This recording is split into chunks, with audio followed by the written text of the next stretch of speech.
Leaks and rumors. Two words with the ability to either make people really giddy with excitement or more disappointed than if they bought Bitcoin at $20,000. Leaks and rumors exist in pretty much every industry, but they're especially exciting when they concern the tech scene, and something that we've enjoyed looking at recently, and you guys seem to be responding to it well as well. One industry that arguably sees more than its fair share each and every year of rumors is the mobile market, and kicking off 2018 in a spectacular way is the buzz surrounding Samsung's upcoming Galaxy S9. The S9 has been all but confirmed by Samsung themselves, so we thought we'd put everything we know, probably know, and suspect about the company's upcoming flagship all in one place. You're welcome. First, let's start with the details we definitely know about the S9. For one thing, we know that it'll definitely be called the S9, and that the beefier version of the phone will be called the S9 Plus. Again, thanks to an invitation sent out by the company, we also know that the devices will be officially unveiled at their Galaxy Unpacked event on February 25th. The invitation was pretty sparse on further information, but claims that the new devices will reimagine the camera and the way you share your moments. And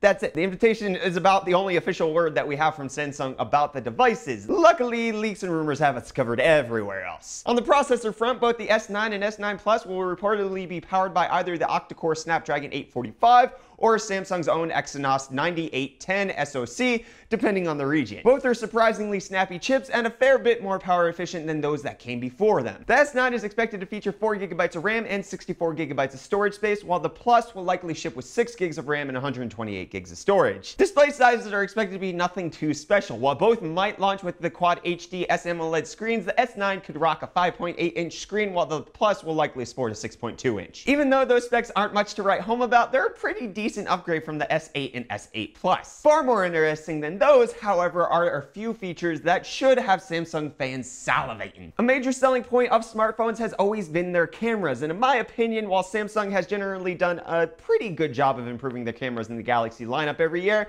they're usually still a little meh compared to other offerings from the other companies. Do you remember how we looked at the invitation earlier and it said that devices would reimagine the camera? Well, if the rumors surrounding it are to be believed, Samsung wasn't kidding. I mean, it's not really a reimagining of the camera. This is a smartphone after all, but it's something you don't see in a phone every day or basically at all. Both the S9 and Plus are expected to feature variable aperture settings of f2.4 and f1.5. That is right, f1.5 in a friggin' smartphone. For those unfamiliar with the term, aperture refers to the opening in the camera's optical system that lets in light and helps with focus. The lower the aperture number, the brighter the image, with higher focus on specific objects at various distances. Higher aperture number or narrower aperture results in a darker image, and the sharper the focus on the whole scene. So here's an example. Currently we have our camera set up at a specific aperture. When I have Reece come and change the aperture to a higher number, you can see I get substantially darker the more he closes the aperture. When he opens it back up, that's when more light is being allowed through the lens onto the camera sensor, thereby making the image brighter. Now this might not seem like a big deal. I mean, we just easily showed you the same adjustable aperture function here in this video. Here is the special part though.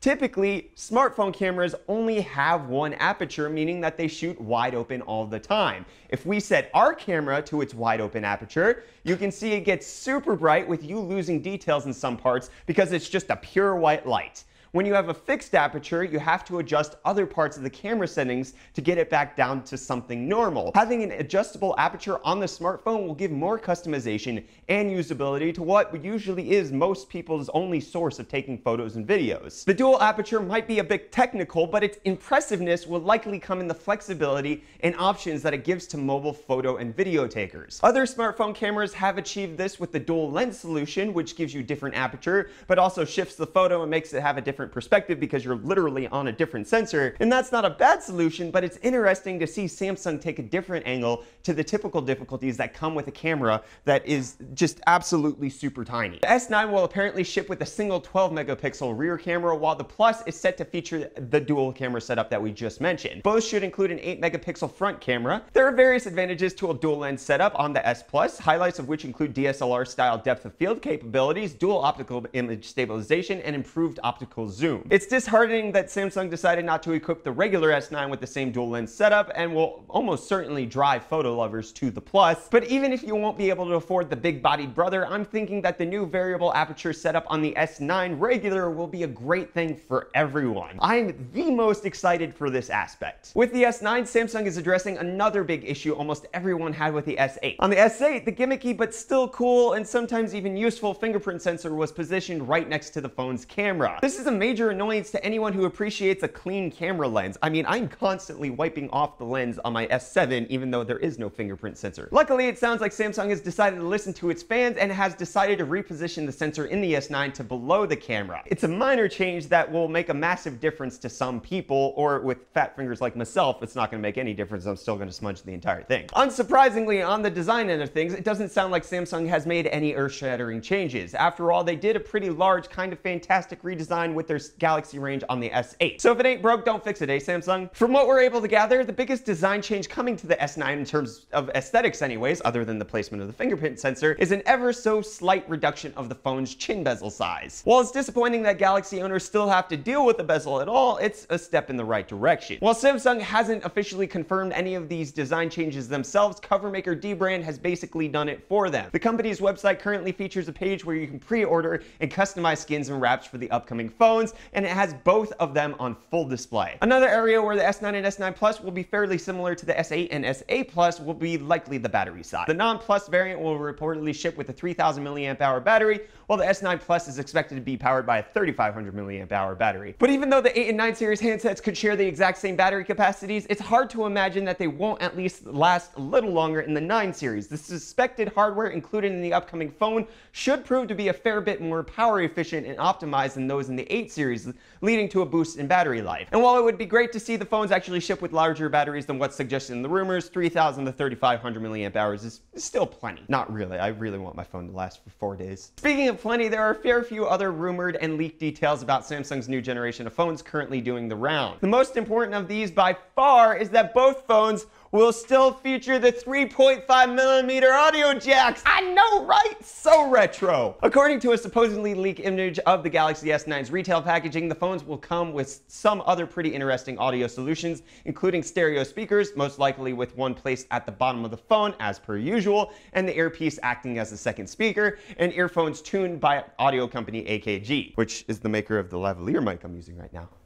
It's also rumored that the 9 series will include a heavily upgraded iris face scanner. These will apparently help Samsung answer Apple's Face ID with a version of their own intelligent scan that should, at the very least, prove to be as secure as the Apple version. And who doesn't remember Samsung trying to use face scanners in their stuff? So like, when you're reading the page, like it moves the page for you with your eyeballs, and nobody ever used that. Another thing that might make good use of the improved scanning tech is Samsung's own version of the Apple's Animoji feature. Fantastic. It was something a source revealed to a serial leaker, Evan Bloss, because who doesn't want more Animojis, right? Like, I've always wanted to look like I am not human. That's my big thing. I want to look like a chicken singing Little Bow Wow. Okay, so we have a pretty good idea of when Samsung plans to announce the new phones, what they might be capable of, and what makes them unique. But when will we actually be able to get our hands on them, and just how badly can we expect to get screwed over price-wise? There's a fair bit of speculation about when these phones will officially launch, and it ranges from the day of the announcement, the February 25th, to a week later,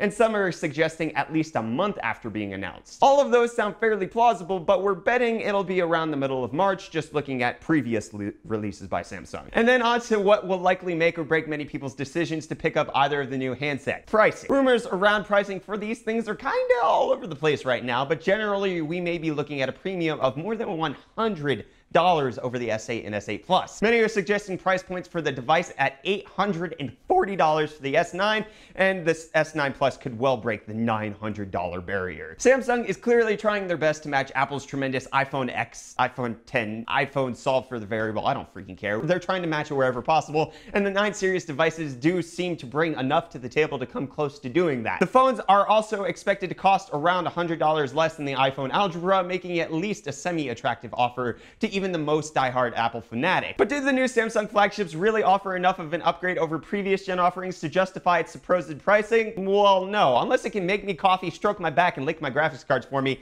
no phone should be priced higher than $800, never mind $900 or $1,000. But that's entirely my own opinion. There are undoubtedly many people out there more than willing to part with that much cash for a mobile, otherwise no one would be actually making them, and that's totally okay. And there's just the odd chance that regardless of my whining about the price, I'll likely pick one up myself if the camera is as revolutionary as they're claiming it'll be. The S9 and S9 Plus seem to be really solid phones just like the 8 series, and that's largely because they kind of maybe almost are the same thing. From all of the rumors and leaks that have surfaced so far, it seems like the Galaxy 9 series phones are more 8 series refresh than their own special thing, and that's not necessarily a bad thing. As we know, the S8 and S8 Plus were terrific phones, so giving them a minor facelift and stuffing them with better, faster hardware makes a lot of sense. But the main feature that really makes the 9 series stand out and might just make me consider running to the store and waiting in line on launch day are the improvements to the camera technology. The variable aperture obviously being the biggest highlight there. Hopefully there's a bit more to the entire camera improvement, like a better software and better processing,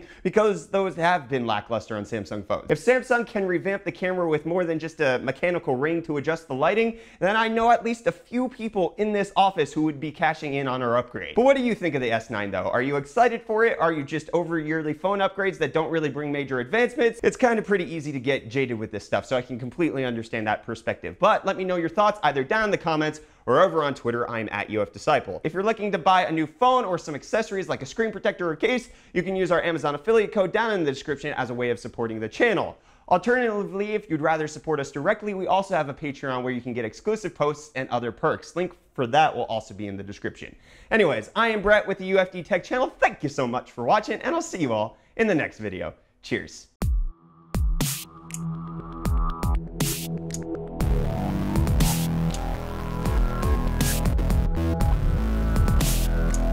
Where's the IR blaster? That's what I want to know. Freaking, like, if I can get an S9 that can change my TV settings again, that's what I want.